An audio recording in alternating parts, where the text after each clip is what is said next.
18 दिवसापूर्वी आपण आपली गावरान कोंबडी अंड्यावर बसवली होती आणि आता त्याच्यातून पिल्ल पण निघायला सुरुवात झाली। तर रामकृष्ण हरी मंडळी, पिल्लू जाऊ मी खाली सोडलं तर त्याच्या आईकडे ते टपकनी पळून गेलं, पण असा एक छोटासा गोंधळ झालाय त्याच्यामुळे हे पिल्लू आहे ना मला मन नसताना पण मशीनमध्ये ठेवावं लागणार आहे। आता ते गोंधळ असं झालं की बाबा मी जेव्हा ती कोंबडी अंड्यावर बसवली होती तेव्हा आहे ना तिच्या घरी 4-5च अंडे ठेवले होते, पण नंतर 5-6 दिवसांनी अजून तिच्या खाली 4-5 अंडे ठेवले।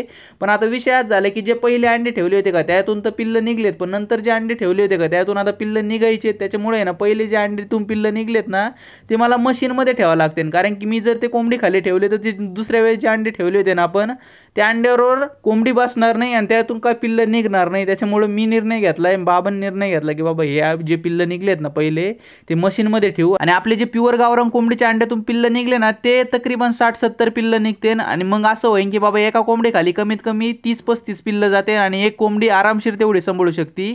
आता जर म्हणलं तर एका कोंबडी खाली 5-6 पिल्ल जाते आणि त्याच्यामुळे कोंबडी पण गुंतून राहील। तुम्हाला काय वाटतंय कमेंट मध्ये नक्की सांगा, बरोबर निर्णय घेतलाय की नाही।